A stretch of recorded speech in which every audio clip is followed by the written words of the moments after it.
సరిగా ఆప్షన్లో తను సెలెక్ట్ చేసుకున్నాడు. కొన్ని he refused something, he selected something. తద్వారా దేవుడు తనకు ఒక ఉన్నతమైన స్థాయిని ఇచ్చింది. ఏంటో కొన్ని సందర్భాలు మనం చూస్తాం. మోషే ఎటువంటి వాడు? సాత్వికుడు.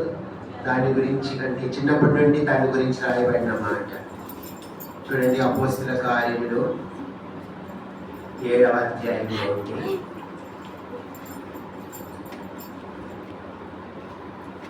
అపోస్తుల కార్యములు 7వ అధ్యాయము 20వ వచనం. Acts Apostles chapter 7 verse 20. అందరు కలిసి చదువుతాం. ఆ కాలమందు మోషే పుట్టెను, అతడు దివ్య, ఎంత సుందరుడు అంట. ఇంగ్లీష్లో బాగా చదవండి ఎవరన్నా.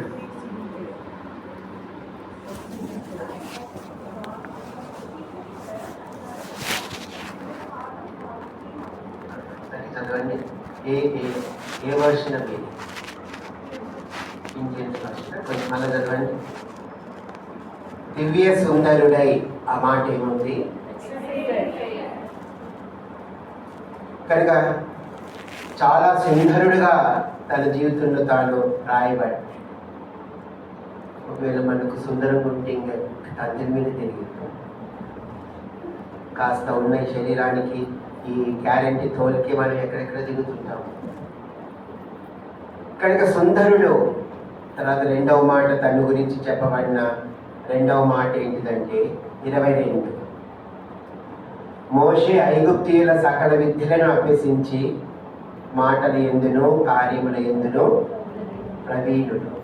కనుక రెండవది ఏంటంటే సకల విద్యలు అభ్యసించిన వాడు.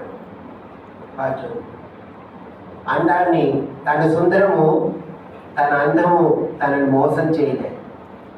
కొంచెము అందంగా కనిపిస్తే, అందంగా ఉంటే, మన తోలు తెల్లగుంటే సరిగ్గా చదువు మీద మనకు దృష్టి ఉంటుందా? అసలు ఉండదు. ఉన్న విషయం చెప్తాను, చదువు మీద దృష్టే పడదు. మనం ఎంతున్నా మన అందము 10 మందిని చూపించుకోవాలని ఉంటాం. కానీ అయితే ఈ బాలుడు లేక యవనుడు తాను సుందరుడు, రెండవది బాగా చక్కగా సిద్ధపడ్డా, చక్కగా చదివాడు. మరి మీకు ఇచ్చిన పని ఏంటిదంటే చదువుతున్నారా? అసలు మన బిలీవర్స్ పిల్లలు అసలు చదువు అంటే ఇంట్రెస్టే చూపించరు. అదేంటిదో నాకు అన్నిట్లో ఇంట్రెస్ట్ ఉంటుంది. అక్కడ ఇక్కడ పోయి స్విగ్గీలో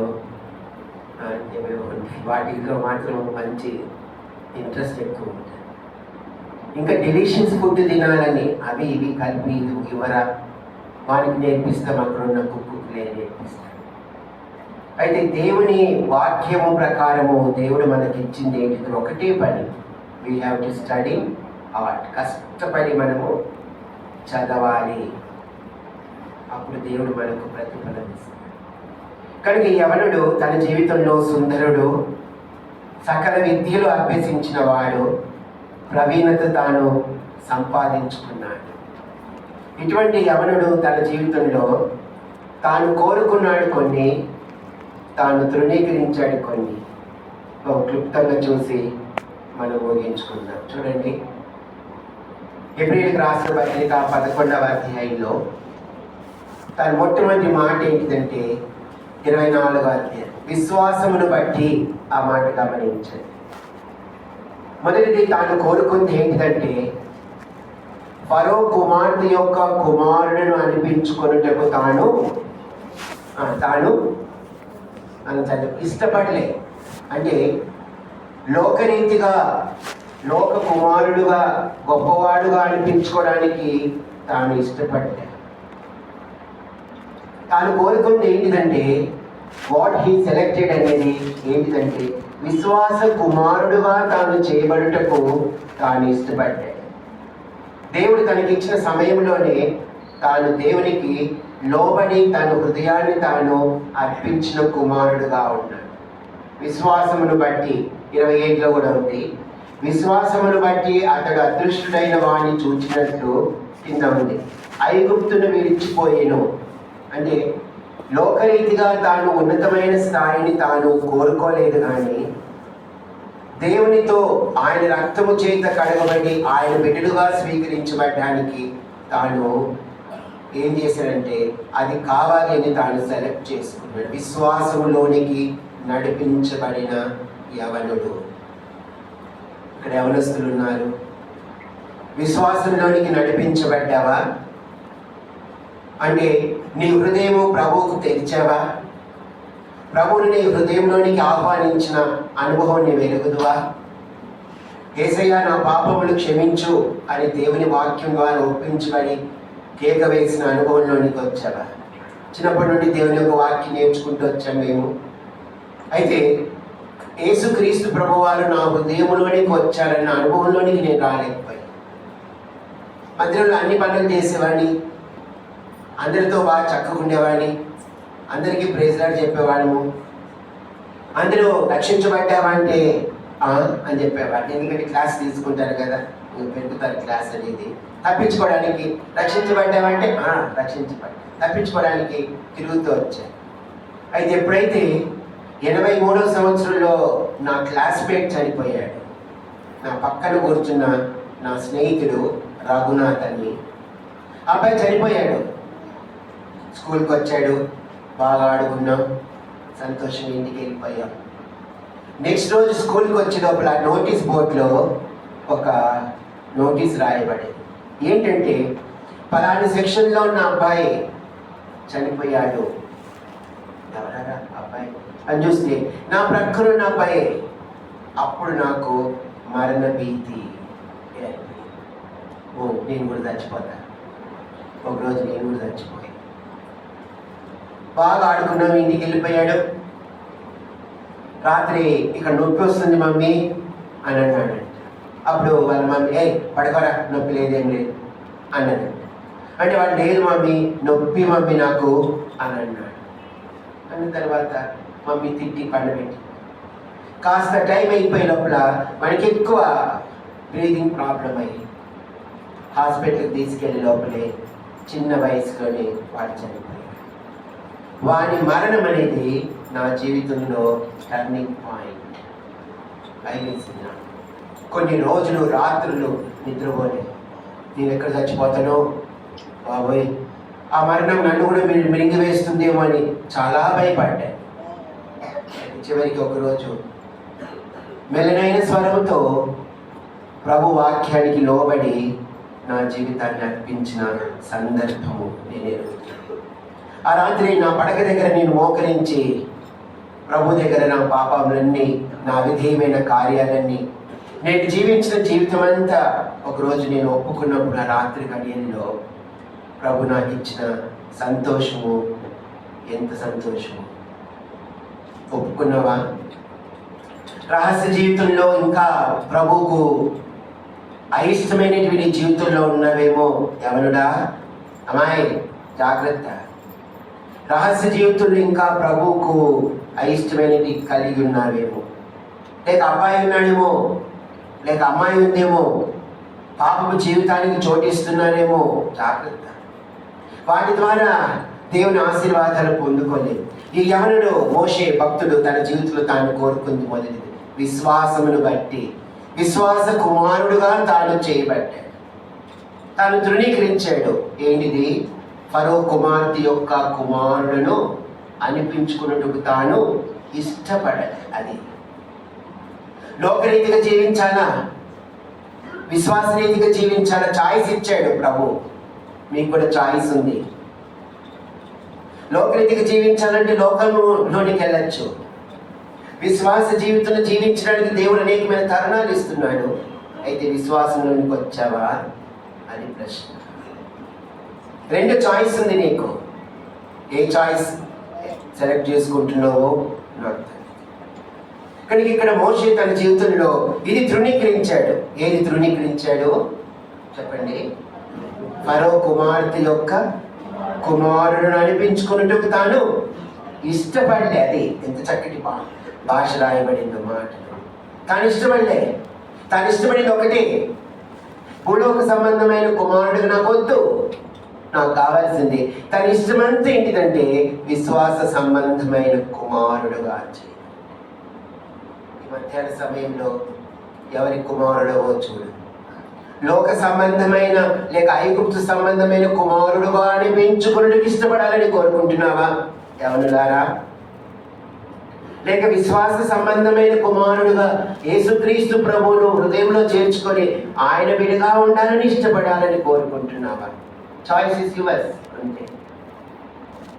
రెండవది, తన జీవితంలో తాను కోరుకున్న రెండవది ఏంటిదంటే అక్కడ చెప్పబడిన మాట చూడండి, 24, 25, 26 వచనాల్లో ఉంది. అల్పకాలము పాపభోగం అనుభవించుట కంటే దేవుని ప్రజలతో శ్రమ అనుభవించుట మేలని యోచించు. కానీ రెండవది తన స్నేహం. బాగా గమనించు.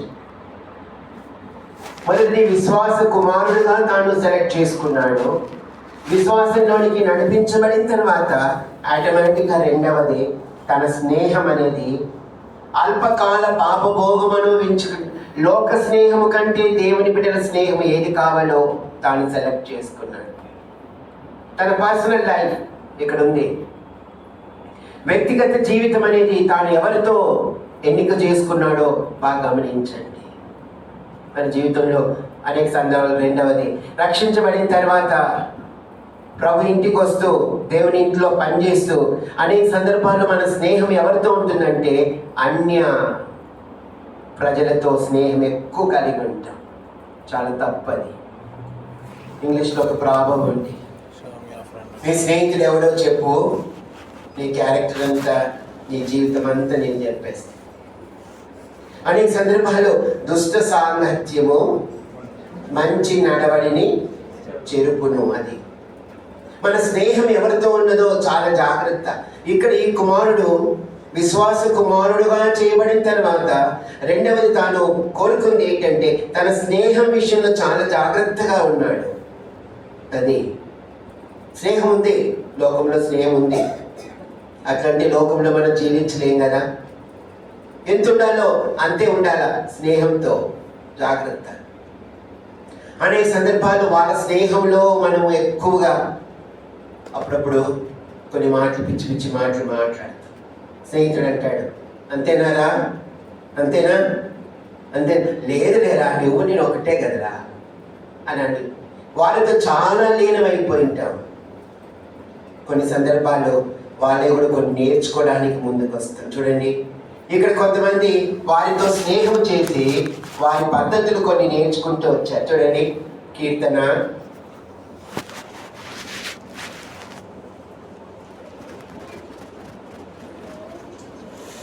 1 ఇశ్రాయేలీయుల ప్రజలు, దేవుని ప్రజలు వారి స్నేహము కాని వారితో వారు స్నేహం చేసి వారు వారి జీవితంలో నేర్చుకుంటూ వచ్చారు. కీర్తన 106.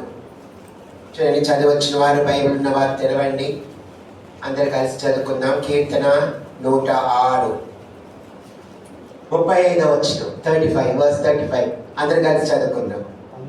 అన్య జనులతో సహవాసము చేసి ఏం నేర్చుకున్నారంట? వారి క్రియలు నేర్చుకొని చిన్న చిన్నగా నేర్చుకుంటారు. జాగ్రత్త. వారికి ఎక్కువ సహవాసం చేయడం ద్వారా వారితో నేర్చుకుంటాం. ఉదాహరణ 2 చెప్తాను చూడండి. మనము చేయొద్దు అని చెప్పకపోయినా వారు చేస్తారు. ఒక యవనస్తుని యొక్క వివాహానికి వెళ్ళాను. చాలా రోషంగా జీవిస్తున్నాడని కనపడేవాడు ఒక యవనస్తుడు. తన వివాహ విషయంలో వివాహం అవుతుంది. వివాహము చక్కగా ఒక పెద్ద మందిరంలో జరుగుతుంది. వారు ప్రమాణాలు చేస్తున్నారు. అమ్మాయి అబ్బాయి వారు ప్రమాణాలు చేస్తున్నారు. ప్రమాణాలు చేస్తున్న సందర్భంలో బాగా వినండి, తన స్నేహితులు ఉన్నారు. తన స్నేహితులు చివరికి ఏం చేశారంటే మందిరం ముందు తీసుకొని వచ్చి పటాకులు కాల్చారు. ఎప్పుడు చెప్పండి, ఎప్పుడు? వారు ప్రమాణాలు చేస్తున్న సందర్భంలో మందిర ఆవరణంలో కాంపౌండ్లో తెచ్చి పటాకులు కాల్చారు. అందరికి ఆశ్చర్యం వేసింది. ఎంత ఆశ్చర్యపడ్డామంటే అంత ఆశ్చర్యపడ్డా. సరే, వివాహం అయిపోయింది. అప్పుడు ఏంటి అబ్బాయి, కాంపౌండ్లో పటాకులు కాల్చడం ఏంటి నీ ప్రమాణం అప్పుడు అంటే, ఏమో అంకుల్ నాకు తెలీదు, నా స్నేహితులు చేశారేమో. అంటే నీ స్నేహితులు ఎటువంటి వారు? జాగ్రత్త. అనే సందర్భాలు దేవుని యొక్క కోపము తెప్పించుకోవడానికి కలిగి ఉన్న స్నేహితులు మనం కలిగి ఉన్నామా? అది దేవుని యొక్క ఉగ్రత మన మీదకి వచ్చే స్నేహితులు ఉన్నారా? జాగ్రత్త. తర్వాత మేము కొన్ని హెచ్చరిస్తే ఆ అబ్బాయి ఒప్పుకోలే. వారు నా స్నేహితులైనంత మాత్రమే వాళ్ళకి తెలియదు అంకుల్ అంటే, అటువంటి వారిని స్నేహితులు ఉంటారు కొంతమంది. జాగ్రత్త. అంటే నువ్వు పలలో పాలు పొందొచ్చు, దేవుని భయం కలిగి జీవించవచ్చు, దేవుని వాక్యం చదవచ్చు, ఆరాధన చేయొచ్చు. అయితే నీ స్నేహం ఎవరితో ఉందో చూడు. అన్యులతో సహవాసం చేయటం ద్వారా ఈ దినాల్లో కంపెనీలు ఎక్కువైపోయినాయి. అవి సాఫ్ట్వేర్లు, హార్డ్వేర్లు అన్ని వేర్లే అయిపోయినాయి. కానీ దాంట్లో స్నేహం ఎక్కువైపోతుంది. జాగ్రత్త, నీ స్నేహం ఏంటిదో ఎంత మట్టుకు. అందుకే మోషే ద్వారా మనం నేర్చుకోవాల్సిన రెండవ సందర్భం ఏంటిదంటే, తన స్నేహ విషయంలో తాను చాలా జాగ్రత్తగా ఉన్నాడు. చాలా జాగ్రత్త. అన్ని జనులతో తాను సహవాసం చేయాలంటే ఎంతో మందితో గొప్పవారితో చేసిండొచ్చు తన సహవాసం. తాను కోరుకుంది ఏంటిదంటే దేవుని ప్రజలు. అది ఎంత చక్కటి మాట.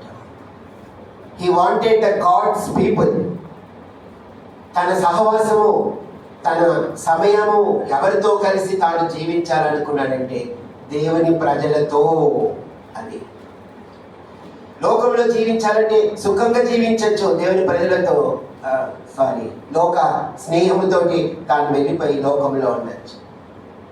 అనేక సందర్భాలు లోకము కావాలి, మనకు ఇది కావాలి, రెండు కావాలని కోరుకుంటాం. తప్పు. చాయిస్ ఒకటే. కానీ మొట్టమొదటి చాయిస్ ఏంటంటే, నువ్వు విశ్వాస సంబంధమైన కుమారుడువా, లోక సంబంధమైన కుమారుడువా? Choice is yours. రెండవది, నీ స్నేహం ఎవరితో ఉందో చూడు. లోక సంబంధమైన స్నేహం ఎక్కువ ఉన్నదా, లేకపోతే దేవుని ప్రజలతో స్నేహం ఉందా? లోక ప్రజలతో స్నేహం ఎక్కువ ఉంటే అటే కొట్టుకెళ్ళిపోతావు. మేము యవనస్తులుగా ఆ దినాల్లో ఉన్నప్పుడు ఒక చోట మేము సమావేశమై కాలేజ్ అయిన తర్వాత ఒక 9 మంది లేక 10 మంది ఒక చోట రూమ్లో గ్యాదర్ అయి ప్రార్థన చేసుకునేవాళ్ళం. చాలా సంవత్సరాలు మేము ప్రార్థన చేశాం యవనస్తులను. కొన్ని మినిస్ట్రీస్ ప్రారంభించక మునుపు చేస్తూ వచ్చాం. అందులో మాకు మా యవన ప్రార్థన గుంపులో ఒక లోకరీతిగా ఉన్న వాడు మాకు చేత అయినాడు. మేము అప్పుడు అనుకుంటూ వచ్చాం, దీంతో మాకు సమస్య ఒకటి క్రియేట్ అవుతుందేమో అని అనుకుంటూ వచ్చాం. చివరికి ఆ వ్యక్తి ద్వారా, ఆ యవనస్తుని ద్వారానే మాకు కొన్ని కలతలు ప్రారంభమైనాయి. మందిరానికి వస్తున్నవాడే, మాతో ప్రార్థనకు వచ్చేవాడే, మాతో ఉన్నట్లే ఉన్నాడు. అయితే తన జీవితము సరైన విధానంలో తాను కనుపరుచుకోలేదు. తన స్నేహం అనేది ఒక భయంకరమైన వారితో, రహస్య జీవితంలో స్నేహం బహు భయంకరమైనది. పైకి బాగా కనిపిస్తాం బిడ్డలారా, యవనస్తులారా, పైకి ఎంత చక్కగా కనిపిస్తామో, అయితే మన రహస్య ఆంతర్య జీవితం అనేది ప్రభు కోరేది. ఎవరిని ప్రతిష్ఠించుకున్నావో నీ హృదయంలో జాగ్రత్త. అబ్బాయి ఉన్నాడా, అమ్మాయి ఉందా, లేక పాపపు క్రియలు, పాపపు తలంపులు, పాపము నీ జీవితంలో ప్రతిష్ఠించుకొని జీవిస్తున్నావేమో. అది కొంతకాలము నీ జీవితంలో కొనసాగించవచ్చు, కానీ ఒక సమయం వస్తుంది అది నీకు చాలా నష్టము తీసుకొచ్చే సందర్భం వస్తుంది. కానీ రెండవది, స్నేహము తాను కోరుకున్నాడు. నా స్నేహం అంతా ప్రభు బిడ్డలతోనే నేను ఉంటాను, నాకొద్దు, చాలు ఇంకా జీవించిన జీవితము, లోకంలో నేను జీవించిన లోక స్నేహం అంతా చాలు, ఇంకా నా స్నేహము నా ప్రభు బిడ్డలతోనే నేనుంటాను. మూడవది, అక్కడ సుఖము తాను కోరుకోలే. తాను సుఖము కోరుకొనక తాను ఏం కోరుకున్నాడంటే ఆ దేవుని ప్రజలతో శ్రమ అనుభవించడమేనని తాను యోచించి, అది సుఖము తాను ఇష్టపడలే. సుఖానికంటే తన జీవితంలో దేవుని ప్రజలతో శ్రమ అనుభవించడమేనని తాను కోరుకున్నాడు. మూడవది, అక్కడ ధనము ఉంది. ధనము, ఐగుప్తు ధనము కంటే అది ధనము మనకు కావాల్సింది. ఈ దినాల్లో మనకు కావాల్సింది ధనమే. బాగా గమనించండి, విశ్వాస కుమారుడుగా తాను ఎంచుకున్నాడు, లోక సంబంధమైన కుమారుడుగా తృణీకరించుకున్నాడు. రెండవది, ప్రభు బిడ్డలతో సహవాసం చేయాలని తాను దృఢ నిశ్చయం చేసుకున్నాడు, లోక సహవాసం తాను తృణీకరించి కాదు నాకు వద్దు అని ఒక తీర్మానంలోనికి వచ్చాడు. మూడవది, తన జీవితంలో సుఖము కంటే, లోకంలో ఉన్న సుఖము కంటే దేవుని ప్రజలతో శ్రమ, అది నింద వేరు, శ్రమ వేరు అక్కడ ఉంది. దేవుని ప్రజలతో శ్రమ అనుభవించడం మేలనుకొని తర్వాత దానిపైన ఉంది ఐగుప్తు ధనము కంటే క్రీస్తు విషయమైన నింద. వ్యక్తిగత జీవితము, సమిష్టి జీవితము చాలా ప్రాముఖ్యమైనది. వ్యక్తిగతంగా ఎలా జీవిస్తున్నావు, సమిష్టిగా ప్రభు బిడ్డల మధ్యలో ఉన్నప్పుడు ఎలా జీవిస్తున్నావు. కానీ యవనుడు తన జీవితంలో చాలా చక్కగా తాను జీవిస్తూ ఒక సందర్భంలో దేవుని యొక్క ఉన్నతమైన పిలుపును తాను పొందుకొని ప్రభు బిడ్డలను ఐగుప్తు దాసత్తులో నుండి బయటికి విడిపించుటకు ప్రభువు చేత చేయబడిన పాత్రగా తాను ఎన్నిక చేయబడి గొప్ప పాత్రగా వాడబడ్డాడు. యవన బిడ్డలారా, దేవుడు మన జీవితంలో కలిగి ఉన్న గొప్ప ఉద్దేశాలు ఉన్నాయి, గొప్ప ప్రణాళిక ఉంది. ఆ ప్రణాళిక నుండి తప్పించబడటానికి శత్రువు మన జీవితంలో అనేకమైన వాటిని తీసుకొని వస్తాడు. ఒకటిది లోకము, రెండవది ధనము, మూడవది స్నేహము, నాలుగవది సుఖము, ఐదవది దృష్టి.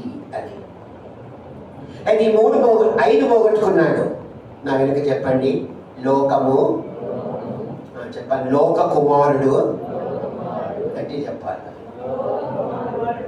ఎవరైతే గట్టి చెప్తారో టీ 2 గ్లాసులు ఇస్తారు. టీ ఉంది కదండి, టీతో గట్టి బిస్కోతులు ఉన్నాయా? బిస్కోతులు కూడా ఉన్నాయి.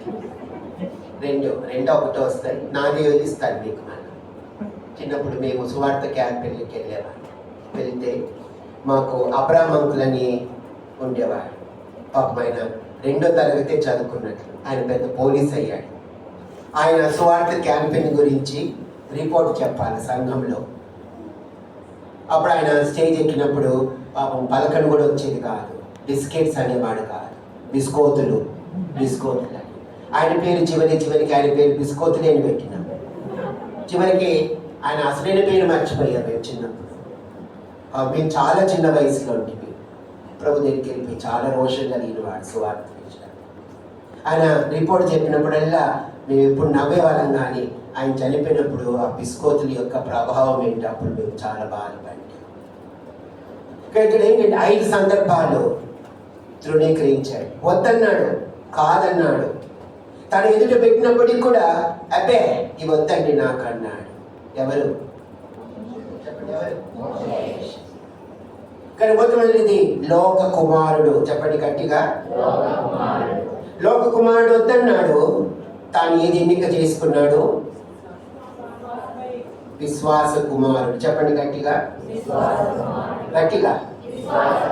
అది తన జీవితంలో తాను ఎన్నిక చేసుకుంది ఏంటంటే, నా ప్రభువులో ఉన్న గొప్పతనం ఏంటిదో, ఆయనలో ఉన్న ఆశ్రయం ఏంటిదో, ఆయనలో ఉన్న రక్షణ ఏంటిదో, నిత్యమైన రక్షణ తాను కోరుకున్నాడు.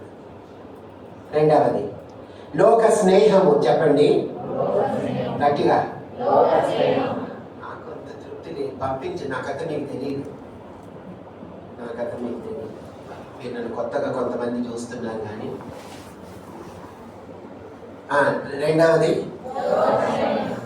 కొంతమంది అక్కవలసి ఆయన చెప్పుకొని పోయింది. మాకెందుకు నోరు కూడా గట్టిగా కుట్లేసి పెట్టినట్టు పెట్టిన తెరవడం వెళ్ళే అటుంటే ఎట్లా బిడ్డ మందిరంలో. రెండవది లోక స్నేహం. చెప్పండి, లోక స్నేహం మనల్ని పాడు చేస్తుంది. వాళ్ళు ఏం చేస్తారంటే లోక స్నేహంలో ఉన్నప్పుడు వారు ఎట్లా లోకస్తులాగా సిద్ధపడుతుంటారు. వాళ్ళ హెయిర్ ఏమి, వాళ్ళ డ్రెస్ ఏమి, వాళ్ళ ముఖం ఏమి, అన్నీ లోకస్తులాగానే సిద్ధపడుతుంటారు. వాళ్ళు మన దగ్గరికి వచ్చి ఏవే కొంచెం పూసుకోవే, కొంచెం పూసుకోవే అంట. వాళ్ళు పూసుకుంది కాక మనకేంటి కూడా, కానీ వాళ్ళు పూసుకుంటారు, మనకు కూడా కాస్త కొంచెం పూస్తారు. అట్లా చిన్న చిన్నగా మనం ఏం చేస్తాము, అబ్బో అర్థం దగ్గర అనుకుంటాం. తర్వాత ఈ దినాల్లో ఏ మగపిల్లలైనా హెయిర్ కటింగ్, ఆడపిల్లలు కూడా ఏం తక్కువనా, మాకు కూడా వచ్చినాయి. సలూనా ఏదో ఆ పేరు కూడా చక్కగా రాదు, బాగా చెప్తుంది సెలూన్ అని. కానీ అక్కడికి వెళ్తాడు, అప్పుడు అన్ని కట్ చేసుకొని అవన్నీ ఎవరికి సంబంధించింది? అయితే ఇప్పుడు ఎవరి బిడ్డలు మనోళ్ళు కూడా నేర్చుకుంటున్నారు అన్ని. ఏమమ్మా ఇవి ఇట్లా పడుతున్నాయి, అవి ఏమో అంకుల్ కొంచెం పొట్టిగైనాయి అంకుల్, ఇవి ఎట్లా పొట్టిగైతే అయితే దానికెంతగా పొట్టయితాయా ఏమో మాకు తెలియనట్లుగా అవి కొంచెం పొట్టిగైనాయి. అవన్నీ లోకస్తులు వేసుకుంటారు, వాళ్ళని చూసి బాగుంది అనేది మనం కూడా చిన్నగా వాటిని. కనుక లోక స్నేహం. రెండవది ఏంటిది? మొదటిది గట్టిగా, ఇంకా గట్టిగా, గుడ్, వెరీ గుడ్. ఆ లోక కుమారుడు వద్దు నాకు అన్నాడు యవనుడు, తను సెలెక్ట్ చేసుకుంది ఒకటి.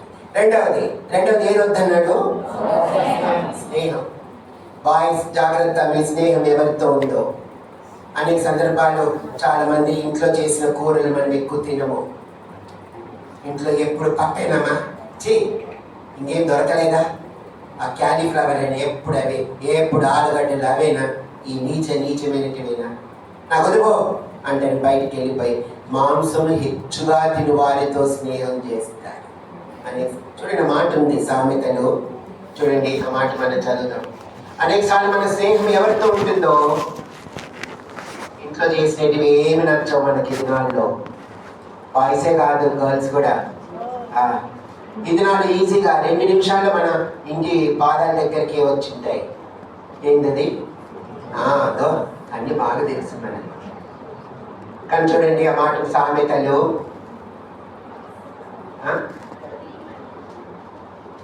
23:20 అందరు కలిసి చదువుకుందాం. ద్రాక్షారసము త్రాగు వారితోనైనను, మాంసము హెచ్చుగా తిని వారితోనైనను సహవాసము. అది ఒకవేళ సహవాసం చేసామా ఏమవుతుందంట? త్రాగుబోతులను, తిండిపోతులను దరిద్రులు అవుదురు, నిద్రమత్తు చింపి గుడ్డలు ధరించుటకు. కనుక పోతులందరూ, త్రాగుబోతులు, తిండిపోతులు అందరికీ చివరికి ఒకరోజు దరిద్రులు అవుతారు. చాలా ఉన్నాయి. కనుక వాటితో సహవాసం చేయొద్దు, వాటితో వద్దు. మన స్నేహితుడు బాగా తినేవాడు అనుకోండి, బాగా వాడికి పైసలు ఉంటాయనుకోండి, ఇంట్లో కూరలు నచ్చావు, వాడు వెంటనే ఫోన్ చేస్తాడు, రే ఏం చేస్తున్నావు అలా అంటాడు. ఏం లేదురా ఉన్నానంటే, ఇదిగో మా ఇంట్లో మా అమ్మ ఎప్పుడు ఈ పనికి మాలిన బీన్స్ కూర చేసింది, చిక్కుడు కూడా చేసింది, నేను పోతున్నాను వస్తావా? పోదాంపా. ఈ దినాల్లో ఒకటి ఎక్కువ తింటుంటారు. ఏంటి ఈ దినాల్లో ఎక్కువ? హలీము. మొన్న ఒక యవనస్తుడు అంటున్నాడు, అంకుల్ ఇప్పుడే బాగా దొరుకుతుంది, నువ్వు తింటావా అంకుల్ అంటాడు. వాడు తినేది కాక మళ్ళీ నన్ను కూడా తినిపించాను. బాబు నేను ఇంతవరకు హలీం అనేది ముట్టలేదు నాయన, నేను సిటీకి వచ్చి 35 సంవత్సరాలు దాటిపోయింది సేవకు వచ్చి, ఇంతవరకు నేను హలీం అనేది ముట్టబోను నా తీర్మానం. మీరు తింటే తినండి, లేదా అంకుల్ మీకు కూడా కొంచెం తినిపించాలనుకుంటున్నాను అని. సరే ఎక్కడ తింటారా, ఎక్కడ మంచిది అంటే చెప్తున్నాను. ఎక్కడ?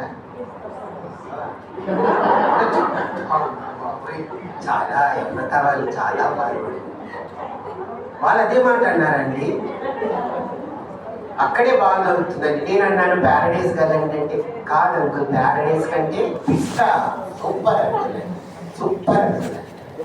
సరే ఏదైనప్పటికీ కూడా స్నేహం జాగ్రత్త. నీ స్నేహం. వాటి ద్వారా దేవునితో ఉన్న స్నేహం పోగొట్టుకుంటువేమో. అది రెండవది, విశ్వాస కుమారుడుగా చేయబడు విశ్వాస సంబంధమైన స్నేహం నీ జీవితంలో కలిగి ఉండు. అందుకే అన్నాడు తిమోతితో, తిమోతి, నీ యవనేచ్ఛల నుండి పారిపోయి పవిత్ర హృదయులై ప్రభువునకు ప్రార్థన చేయు వారితో కూడా కలిసి విశ్వాసమును, ప్రేమను, నీతిని, సమాధానమును వెంటాడు. అది ఎవరితో ఉంది నీ స్నేహము? జాగ్రత్త. అది పోగొట్టుకుంటావు, పరిగెత్తి వెళ్ళిపోతుంది. విశ్వాసము, నీతి, ప్రేమ, సమాధానం అది పరిగెత్తి వెళ్ళిపోతుంది. సమయం దాటిపోతుంది. వాటిని పరిగెత్తి పట్టుకో. కనుక రెండవది, నీ స్నేహము ఎవరితో ఉన్నదో జాగ్రత్త. మూడవది, లోక ధనము. చెప్పండి గట్టిగా. ధనము కొరకు వెంటాడద్దు, పరిగెత్తద్దు. ధనము కావాలి. ధనం కొరకు పరిగెత్తి వెళ్ళిపోయి అనేకులు నష్టపోయారు. ఒక సందర్భంలో ధనమే నీ దగ్గరికి వస్తుంది. ఎప్పుడు? చూడండి, ఆ మాట చదువుదాం. యెషయా 33వ అధ్యాయం. యెషయా 33వ అధ్యాయము 6వ వచనం. అందరు కలిసి చదువు. ఐజయా 33:6 అందరు కలిసి చదువుకున్నాం. నీ కాలంలో నియమింపబడినది స్థిరముగా నుండును, రక్షణ బాహుల్యమును, బుద్ధి జ్ఞానముల సమృద్ధియు కలుగును. యెహోవా భయము వారికి. యెహోవా భయం నీకు ఇచ్చిందంట. నువ్వు ఐశ్వర్యం కొరకు, నేను ఐశ్వర్యం కొరకు పరిగెత్తడానికి కాదు. నువ్వు నిజంగా యెహోవా యందు భయభక్తులు కలిగి ఉంటే ఆ ఐశ్వర్యమే మన దగ్గరికి పరిగెత్తి వస్తుంది. భక్తులైన వారు ఆ సందర్భం అది వేరు. చాలా మంది దేవుని యందు భయభక్తులు కలిగి జీవించారు. వారికి ఐశ్వర్యం వారి కాళ్ళ దగ్గరికి వచ్చేసి. కానీ రెండవది ఏంటిదంటే, మూడవది లోక కుమారుడు. First one. రెండవది లోక స్నేహము. గుడ్, వెరీ గుడ్, బాగా వింటున్నాను. మూడవది లోక ధనము. ధనం కొరకు ప్రయాసపడద్దు. ఈరోజు ఉంటుంది ధనము, రేపు వెళ్ళిపోతుంది. ధనం ఉంటుంది. ఆ ధనముతోటి మనము లావిష్గా జీవించాలని కోరుకుంటాం. సాధారణమైన జీవితము చాలా ప్రాముఖ్యమైనది. దావీదు గొల్యాతును చంపడానికి తాను ముందుకు వచ్చాడు, అందరికీ తెలిసిందే. అప్పుడు సౌలు రాజు తాను ఏం చేశాడు? తన వస్త్రాలు తీసి ఎవరికి తొడిగించాడు? దావీదుకు తొడిగించి. శిరస్త్రాణాను, రాజవస్త్రాలన్నీ తీసి దావీదుకు తొడిగించి, దావీదా ఇప్పుడు యుద్ధానికి వెళ్ళు అని అన్నాడు. అప్పుడు దావీదు ఒక మాట అన్నాడు. వాటన్నిటినీ తాను ధరించుకున్న తర్వాత ఒక మాట అన్నాడు, ఇవి నాకు వాడుకలేదు. చక్కటి మాట. తన వాడుకనేది ఎలా చేసుకున్నాడంటే దావీదు సింపుల్ లైఫ్. అది వాటన్నిటిని తొలగించి ఆ గొల్యాతును చంపడానికి తాను వెళుతూ వచ్చాడు. ఎలా వెళ్ళాడు? సాధారణంగా వెళ్ళాడు. ఏటిలోనికి వెళ్ళి 5 నున్నని రాళ్ళను ఏరుకొని తన యొద్దనున్న చిక్కములో పెట్టుకొని వడిసెలను చేత పట్టుకొని తన కర్రను పట్టుకొని వెళ్ళిపోయాడు. అప్పుడు గొల్యాతు చూచాడు. ఆహా, నేను కుక్కనా కర్రను పట్టుకొని వస్తున్నావు అని అన్నాడు. అంటే బాగా గమనించాను. ఇహలోక సుఖము బాగా గమనించు. అనేక సందర్భాల్లో మనము ధనము తర్వాత మనము సుఖంగా జీవించాలని కోరుకుంటాం. ఆ ధనాన్ని బట్టి ఆ విలువైన వస్త్రాలకు, విలువైన వాటికి మన జీవితంలో మనం చోటిస్తూ వస్తాం. కాస్ట్లీ బట్టలు వేసుకోవాలా, వాళ్ళు చూడు ఎంత బాగా మంచి బట్టలు వేసుకున్నారో, నాకెంత బట్టలు లేవే అనే సందర్భాలు మనం అనుకుంటాం. అయితే దావీదు తన జీవితంలో విజయవంతమైన జీవితము జీవించడానికి రహస్యం ఏంటిదంటే సాధారణమైన కామన్ లైఫ్, సింపుల్ లైఫ్. తను వెళ్ళిపోయాడు. ఎన్ని రాళ్ళు ఏరుకున్నాడు? 5. ఆ రాళ్ళకు ఒక మంచి పేరు పెట్టాడు. ఎస్, దున్నని రాళ్ళు. ఏటిలోనికి వెళ్ళిపోయాడు. 5 నున్నని రాళ్ళు తీసుకున్నాడు. ఈ రాళ్ళు 5 క్వాలిటీస్ ఒకటే. భక్సింగ్ గారు ఒక బుక్ రాశాడు. కానీ ఒక రాయి సంచిలో చేయబెట్టి ఒక రాయి తీశాడు, తిప్పాడు, వడిసిలో పెట్టాడు, గిర్రని తిప్పాడు. సండే స్కూల్లో పాట ఉంది కదా, తిప్పి గిర్రని తిప్పి కొట్టాడు. దెబ్బ కింద పడ్డాడు. ఎవరు? కానీ మన జీవితంలో విజయవంతమైన జీవితానికి రహస్యం ఏంటిదంటే గుర్తుంచుకోండి, సాధారణమైన జీవితం. అది ప్రభు కోరి. కానీ మొదటిది ఏంటిది? లోక కుమారుడు. అయితే దాన్ని తృణీకరించాడు. ఏది ఎన్నిక చేసుకున్నాడు? విశ్వాస సంబంధమైన కుమారుడు. రెండవది లోక స్నేహం. లోక స్నేహం అంటున్నాడు. తన స్నేహం ఎవరితో పెట్టుకున్నాడు? దేవుని ప్రజలతో, ప్రార్థన చేయు వారితో, నీతిని, విశ్వాసమును, సమాధానమును, ప్రేమను వెంటాడే వారితో. మూడవది లోక ధనము. ధనం కొరకు ప్రయాసపడద్దు. ధనం ఉంటే బాగుండు, నాకు ఇల్లు ఉంటే బాగుండు, నేను ఉన్నతమైన స్థాయిలో ఉంటే బాగుండు. ఇవన్నీ మనకు ప్రభువు నుండి దూరం చేసే పరిస్థితులు ఉంటాయి. కనుక మూడవది ధనం కొరకు తాను ప్రయాసపడలే. అయితే నింద, అవమానం కొరకు తాను ప్రయాసపడ్డాడు. లోకంలో జీవిస్తున్నప్పుడు ఏం మోసే ఇలా ఉన్నావే, ఇంత సింపుల్ లైఫ్ ఉన్నావే అంటే ఎంతమంది ఎన్ననింటారో. నువ్వు పరమ కుమార్తెకు కుమారుడు కదా, ఇంత చక్కటి ఉన్నతమైన స్థాయి పొందుకున్నావే, నువ్వేంటి ఇటువంటి జీవితం జీవిస్తున్నావే. ఎంత నిందపడ్డాడో లోకంలో, ఎంత అవమానం పొందాడో, అదే తాను కోరుకు. అనేక సందర్భాలు మన ఫ్రెండ్స్తో మనం తిరుగుతున్నప్పుడు మన వేషం అనేది, మన వస్త్రము ధరించుకునేది వాళ్ళకు చాలా ఎగతాళిగా ఉండొచ్చు. చాలా ఎగతాళిగా చేస్తారు, నిందిస్తారు, అవమానపరుస్తారు. కనీసం ఒక్కటన్నా.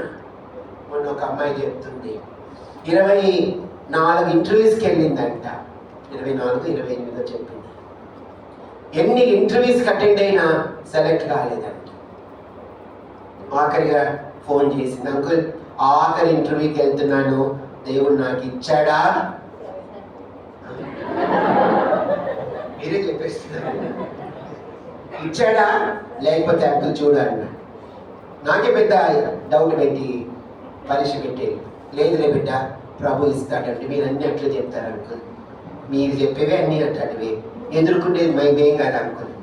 అప్పుడు ఇంటర్వ్యూకి వెళ్తే ఈ అమ్మాయి ఒక్కటే సింపుల్ వెళ్ళింది. అప్పుడు వాళ్ళ ఫ్రెండ్స్ అన్నారంట, ఇదేంటో పూసుకుంటారు, ఇక్కడ ఏమంటారు, పేషెంట్.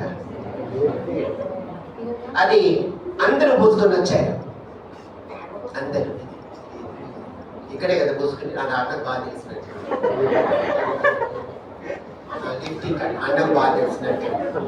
కనుక అది అందరూ అప్లై చేసుకుని వచ్చారు. కాస్త లిప్స్ చక్కగా కనబడ్డాయి. ఈ పిల్ల ఒకటి పూసుకొని వాళ్ళ ఇంటర్వ్యూకి వచ్చిన వాళ్ళందరూ, అమ్మాయి కాస్త కొంచెం అట్లా అన్నా, అమ్మాయి అట్లా అనుకో, అమ్మాయి నేను అనుకో, నా ప్రభు ఇస్తే ఇవన్నీ. మళ్ళీ అక్కడేమో ధైర్యంగా చెప్పిందంట, ఏమని, నా ప్రభు ఇస్తే ఇవన్నీ, లేకపోతే నేను నిలబడి. సరే అందరు వెళ్ళారు. 2 పోస్టులకు 120 మంది వచ్చారు.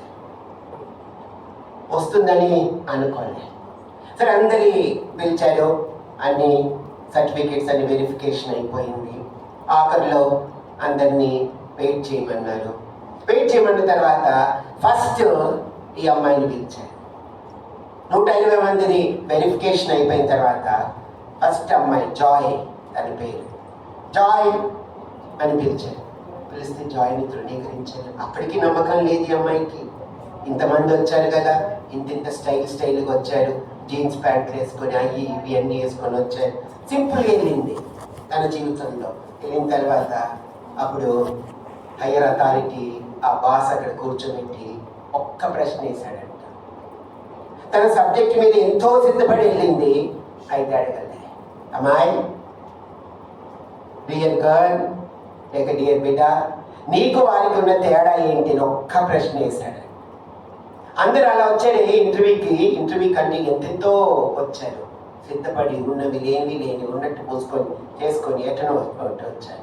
అయితే ఈ అమ్మాయి సింపుల్గా వెళ్ళి, అప్పుడు ఈ అమ్మాయి ఏంటంట, సార్ నేను యేసు ప్రభు బిడ్డను అని ఒక 4 మాటల్లో తన సాక్ష్యాన్ని తాను చెప్పి, నేను మారాలనుకోలేదు, నా ప్రభు నన్ను హృదయం మార్చాడు, పైకి నేను మారను అన్నాడు.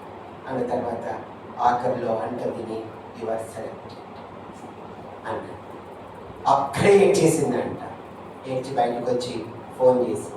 నాకు ఆ పాప ఫోన్ వస్తుందంటే భయం అవుతుంది. ఎందుకంటే నాకు బెదిరింపించింది, లాస్ట్ ఇంటర్వ్యూ అంకుల్ సెలెక్ట్ అయినానా ఇంకా చూసుకో, కాలేదా చూసుకో, నీ కథ చెప్తానని. ఫోన్ వస్తుంది, లిఫ్ట్ చేయాలన్నా వద్దా, లిఫ్ట్ చేయాలన్నా వద్దా. సరే చిన్నగా లిఫ్ట్ చేసి ఇట్లా చెవు దగ్గర పెట్టుకున్నాను. అంకుల్ విజయం వచ్చింది, ప్రభు ఇచ్చాడు. ఏం బిడ్డ వచ్చిందా ఉద్యోగం, నిజం చెప్తున్నావా అంటే నిజం అంకుల్, ప్రభు ఇచ్చాడు. అప్పుడు అంటుంది, ఆ 28 ఇంటర్వ్యూస్ కంటే నా ఇప్పుడు ప్రారంభము జీతం అనేది హైక్. దేవుడు గొప్పవాడు.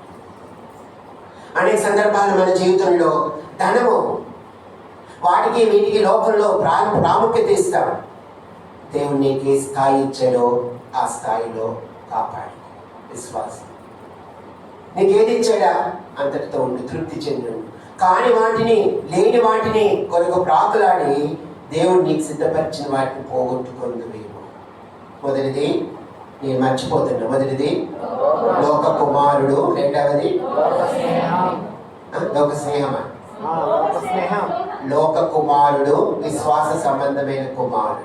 రెండవది లోక స్నేహము, దేవుని ప్రజలతో స్నేహం. మూడవది లోక ధనము, నింద అవమానము అది.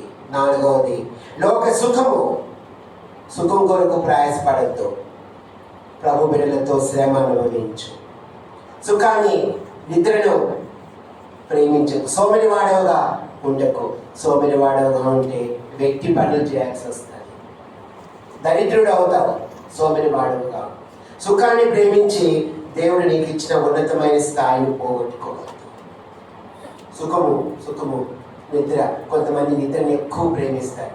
ఆడ కాలేజీకి టైం ఏంటుంది, ఇంట్లో ఇంకా ముసుగు వేసుకొని పడుకుంటా అన్న చెప్తున్నాడు, దుప్పటి కప్పుకొని పడుకుంటారు. తల్లిదండ్రులకు బీపీలు షుగర్లు వచ్చింది, ఇంకెందుకు రావు? ఆడ వ్యాన్ వచ్చింటుంది, ఆటో వచ్చింటుంది, స్కూల్లో రెడీ అవ్వాలా, టైం అయిపోయి ఉంటుంది. మనమేమో ఇంకా లేవు. మమ్మీ లేచి బ్యాగ్ రెడీ చేయాలా, వాటర్ బాటిల్ రెడీ చేయాలా, క్యారియర్ రెడీ చేయాలా, షూ రెడీగా పెట్టాలా, సాక్స్ రెడీగా పెట్టాలా, అన్ని రెడీగా పెడితే అప్పుడు లేచి ముందే లేపచ్చు కదా. ఎంతసార్లు లేపినా లేస్తారా? లేదు. సోమరితనం, జాగ్రత్త. సోమరితనం అనేది, సుఖం అనేది మన జీవితంలో దరిద్రత తీసుకొస్తుంది, వ్యక్తి పనులు చేసుకోవాల్సి వస్తుంది. కనుక వాటిని తొలగించుకో. సుఖం వద్దు, కష్టపడు. దేవుడు నీకు ఇచ్చిన ఉన్నతమైన స్థాయి. ఆఖరిగా దృష్టి అక్కడ ఉంది. ఏమనండి అక్కడ చెప్పబడిన మాట, ఏలైనగా అతడు ప్రతిఫలముగా కలగబోవు బహుమానములతో దృష్టి ఉంచాడు. దృష్టి పెట్టి తన దృష్టిని తాను క్లియర్గా పెట్టి. కనుక దృష్టి ఎక్కడుందో చూడు. 5 విషయాలు మనం చూచాం. విశ్వాస, లోక కుమారుడు, లోక స్నేహము, లోక ధనము, లోక సుఖము, లోక దృష్టి. జాగ్రత్త. అయితే మోషే వీటన్నిటి వద్దనుకున్నాడు. నాకొద్దు. యవన ప్రాయంలోనే తాను తీర్మానించుకుని, ఇవి నాకొద్దు, దానికి ముందుగా తెచ్చిపెట్టాడు. తన కంటికి ఎదురుగున్నాయి. అయితే వాటిని నో, హీ రిఫ్యూజ్డ్ ఎవ్రీథింగ్. ఏదైతే కనబడలేదో, ఏదైతే తన కంటికి కనబడుతుందో దాన్ని సెలెక్ట్ చేసుకున్నాడు. వాటి ద్వారా దేవుని యొక్క ఉన్నతమైన స్థాయిని, కలగబోవు బహుమానం. చూడండి, తన దృష్టిని ఎక్కడ పెట్టాడంటే ఆడ బహుమానం. అందుకే మోషేని గురించి మనం ఎన్నో వింటూ వస్తాము. ఎంత మంచి భక్తుడు మన ఎదుటి ఉంచబడ్డాడు, యవనుడు అని. బాగా చదవండి. దేవుడు మన కొరకు సిద్ధపరిచిన ఉన్నతమైన స్థాయిని పొందుకొనండి.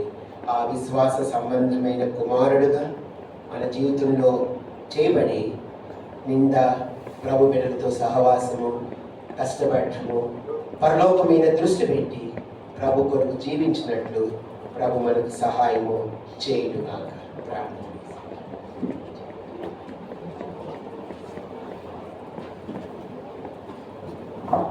ప్రార్థించుకుందాం. మోకరించండి. ఇంకా ఏమైనా లోక సంబంధం ఉంటే వదలండి, తీర్మానం చేయండి. ప్రభు మనం గురించి మాట్లాడుతూ వచ్చాం. ఈ తరుణం అలా రాకపోవచ్చు, కాలవాసాన్ని పోస్ట్పోన్ చేసుకో. దేవుడు ఇచ్చిన అవకాశాన్ని సరిగ్గా చేసుకో.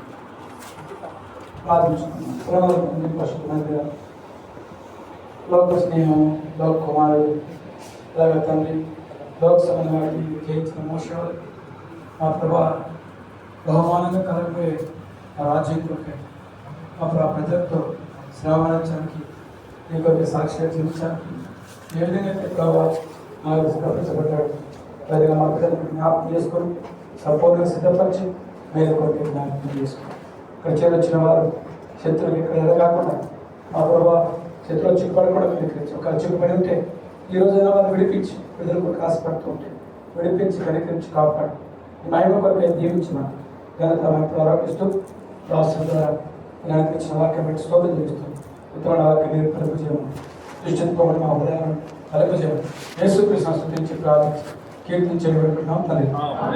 ఆమేన్. ఈరోజు కొంచెం లేట్ అయింది, కొత్త అంటే పాత అయినాయి, రోజు కొత్త మీకు అందుకే కొంచెం లేట్ అయింది ఏమనుకోవద్దు. సకాలం వేసి పెడతాం. 4 గంటల అయిపోతుంది. ఎప్పుడు రోజు లేట్ ఆదివారం రోజు ఆదివారం భోజనం నుంచి కూర్చోబెడుతున్న భోజన అది కొంత తగ్గినట్టారు. రాత్రి మళ్ళీ కూర్చోబెడతారు. రాత్రి మళ్ళీ 7 గంటలకు ఉంది. రాత్రి వరకు కూర్చోబెట్టాడు. చూడు ఇంత ప్రేమ మంచి పిల్లలు కాబట్టి సహకరించండి, ప్రార్థన చేసుకోండి. యవనస్తులు మనకి భోజనాలు చూడు సాగుతుంది కదా, తాడుతో చూడాల సండే స్కూల్ పిల్లలు చెప్పినా మీకు ఈసారి వస్తే మొక్కలు మనం ఆడే సాప చుట్టూ కిందికి రావాలి. ఓకే, తర్వాత గుర్తుపెట్టుకోండి బీబీఎస్ కూడా ఉంటుంది 10 దినాలు. దానికి వాలంటీర్స్ అవసరం, సిద్ధపడాలి. పిల్లలు రక్షణ మంది పిల్లల మధ్యలో ప్రజెక్ట్గా చెప్పండి. మా పిల్లలు పెట్టుకొని గిఫ్టింగ్ చేసుకొని సిప్పు చుట్టూ వేసుకొని ఉండకూడదు. ఇంకా వచ్చాం కదా, సిద్ధపడండి, దాన్ని సహకరించండి. తర్వాత ఇప్పుడు అయిపోయిన తర్వాత అక్కడ కాల్ చేస్తాం. మోసనా చేయండి. రండి రండి రండి. పలానా కొరకు ప్రార్థన చేసుకుందాం. తర్వాత మరి అయిపోయిన తర్వాత ఎవరు పని బాగిస్ వచ్చేసి చేపలు చుట్టారు. ఓకేనా? థర్డ్ ఫ్లోర్, సెకండ్ ఫ్లోర్ అన్ని ఫ్లోర్ క్లీన్ చేశారు. సహోదరులు తొందరగా సిద్ధపడి మీ విజ్ఞతలో సహకరించారు. మా బలవుతాన్ని ఈ పశువులను దేవుని పశువులు వెనక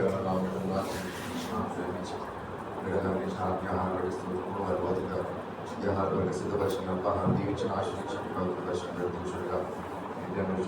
దర్శనంగా శక్తిని నాకు జీవిస్తూ మీరు సహాయపడమని ప్రభావం ఆచరిస్తూ ఒక దీనికి ఆశ్రయించమని ప్రభావ సకాలంలో నేను గురించి కుటుంబ మాగాలు వేసిన మీరు సందీపకరణ చేయమని పశునామలో స్తుతికి ప్రార్థన వేడుకుంటున్నాం తండ్రి. మన ప్రభువు యేసుక్రీస్తు కృప, తండ్రి పాలన ప్రేమ, పరిశుద్ధాత్మ సహవాసం చేసిన అవసరం లోకానికి ఇవ్వాల్సిన మరి సకల సకల ఇప్పుడు నేను సకాలం తోడిగాక. ఇప్పుడు పాట పాడుతూ ఉంటాం. ఈ పంచవారు సాకలు తొందరగా కావాలి. బ్రదర్ శ్రీను సాకాలు టీచర్ సైడ్ వచ్చాడు. తర్వాత ఆడ కృష్ణ రండి ఫ్యామిలీ బ్రదర్స్ ఈ బ్రదర్సే కావాలి. ఏమని దేవుడా అప్పుడు సహకరించాడు.